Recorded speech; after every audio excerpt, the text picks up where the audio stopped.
Radio with us, WZMB 91.3 East Carolina Student Radio.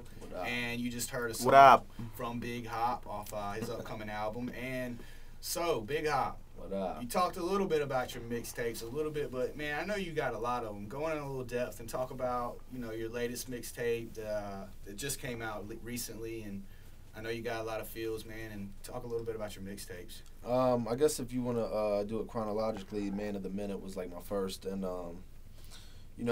it was kind of just like a way of me to explore my lyricism, and like working with Double A, we didn't really do stuff like that. We made all of our own beats and stuff, so we didn't really have a chance to explore as far as other people's beats and just kind of like do different stuff or even do something that wasn't even necessarily going to be a song. You might just want to have like a 3-minute freestyle or something. So, Yeah.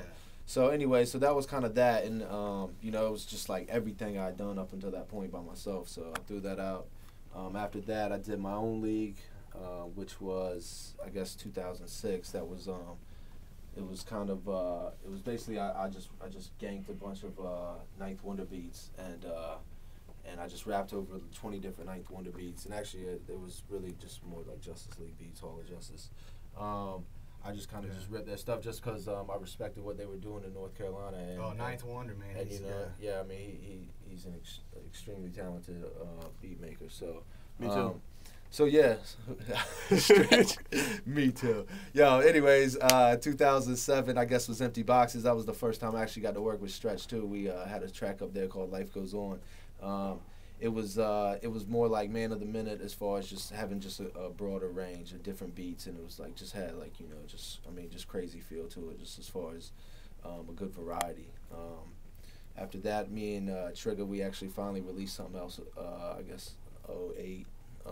The Anarchist mixtape was our first joint back, man. So that was pretty good, man. That came out, and we pushed that kind of heavy, and I guess that led up to the Self-Portrait, which was released this year. Great thing about Self-Portrait is you're getting a lot of me and Stretch's tracks that were really intended to be on our album, The Investment. But like obviously, when you go working in any project, really you want to overshoot. You want to, if you're recording, if you want 20 songs on the album, you want to record 40, So it's like the B-side sort of Yeah, thing. and just, and I'm not saying these songs are bad or anything, but I'm just saying that the album is dope, that's what I'm trying to say. Like, because if you really like the songs on the Self-Portrait, then hopefully the songs on The Investment are going to be twice as better, so. All right. So, man, he's got tons of work already out, and tons of work about to come out. I mean, you're working on 3 different projects right now.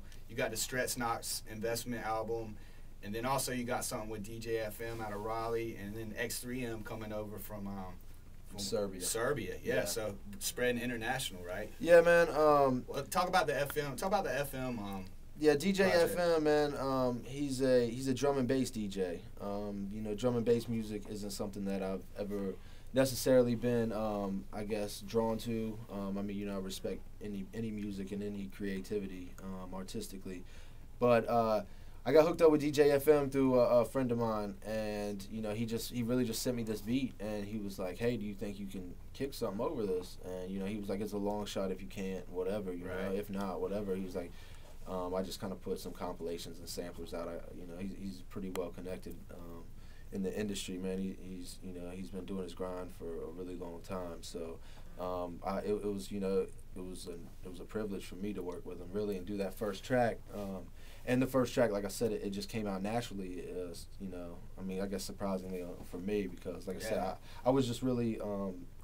Not familiar with the genre of music, I guess. Yeah, so drum and bass and hip hop, isn't exactly something that goes together. But Yeah, you guys made it. Yeah, it's not necessarily the same stuff, and some people might listen to the music and they I don't know, you might not. I'm not gonna say you don't get it or something, or you just might be shocked maybe to hear kind of me on this stuff. It's just a lot different than the traditional hip hop music. Did he really do that?